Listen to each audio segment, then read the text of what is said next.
En esta actividad vamos a hablar del lumbago en base al desarrollo de unos casos clínicos. Caso clínico número 1. Mujer de 30 años sin antecedentes mórbidos, con un lumbago de 8 meses de evolución, que al inicio tenía un dolor leve, pero este se va intensificando en el tiempo. Si bien es cierto, la paciente en estricto rigor no tiene banderas rojas, llama la atención un lumbago crónico de evolución prolongada y que el dolor se ha ido intensificando en el tiempo. En el último mes se agregan parestesia en extremidades inferiores sin pérdida de fuerza ni compromiso de esfínteres. Refiere además baja de peso de 4 kilos en un mes, compromiso al estado general y fiebre no cuantificada de predominio nocturno.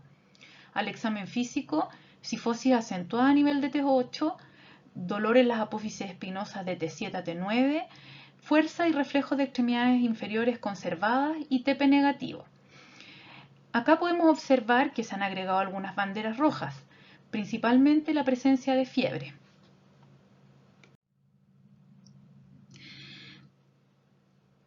Recordar que en la patología lumbar las principales raíces afectadas son L4, L5 y S1.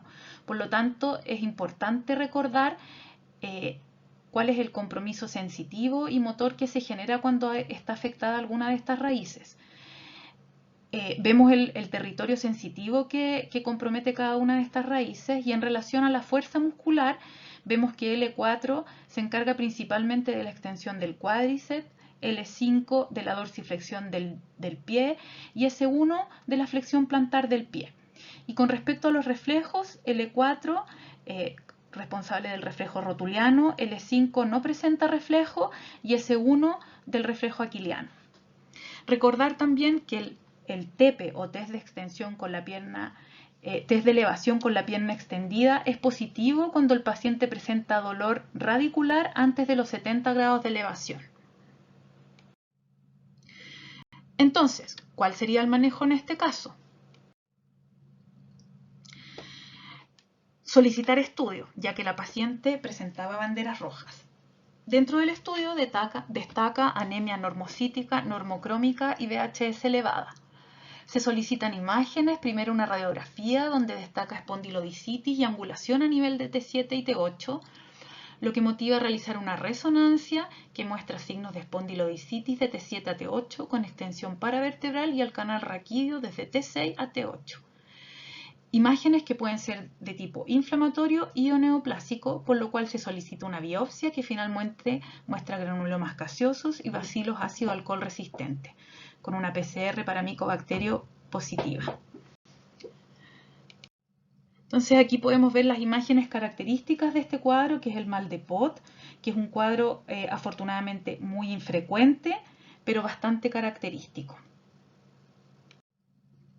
Caso clínico número 2. Es un hombre de 30 años sin antecedentes mórbidos con un lumbago de 7 años de evolución con mejoría sintomática parcial con AINES. Lo mismo que en el caso anterior, si bien es cierto, no hay banderas rojas propiamente tales, llama la atención en un hombre joven un lumbago de tantos años de evolución. Pero el paciente refiere dolor nocturno con rigidez matinal de 3 horas y al examen físico destaca cifosis marcada, disminución de la expansión torácica, distancia occipucio-pared de 12 centímetros y test de Chover de 1 centímetro. Por lo tanto, vemos que en la historia y en el examen físico aparecen algunas banderas rojas, como la rigidez matinal y los signos que vamos a ver a continuación. Con respecto a la expansión torácica, ¿cómo se mide? Se mide a nivel de las mamilas en los hombres y en el pliegue mamario a nivel de las mujeres.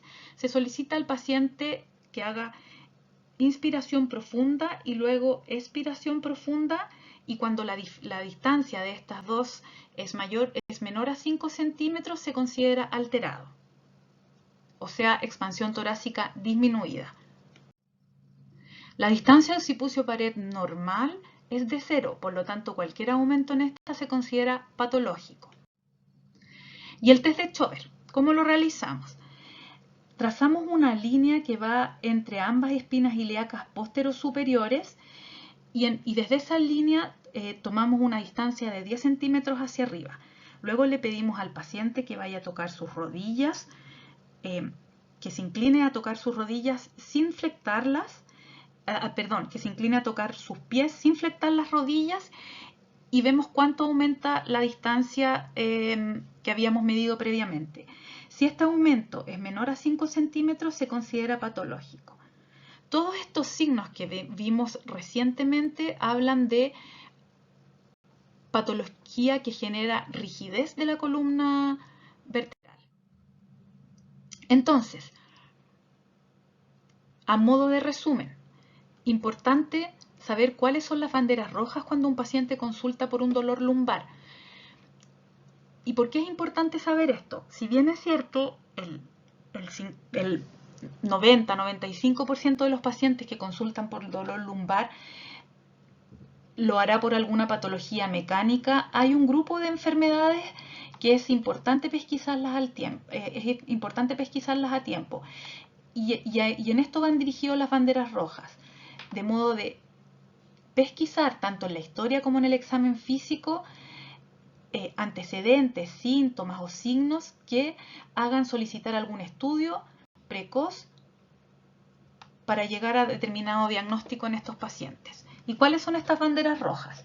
La edad, menos de 20 o más de 50 años, la presencia de fiebre o de infección reciente, la baja de peso, el dolor nocturno o de reposo, que nos hablará de un lumbago inflamatorio, la inmunosupresión, diabetes mellitus, cáncer, drogadicción endovenosa, una cirugía reciente que nos puedan predisponer a alguna infección en esta zona, trauma, corticoterapia u osteoporosis, dolor intratable que no mejora en 4 o 6 semanas, dolor y rigidez matinal axial antes de los 40 años, que también nos hablan de un lumbago inflamatorio, y la presencia de algún déficit neurológico.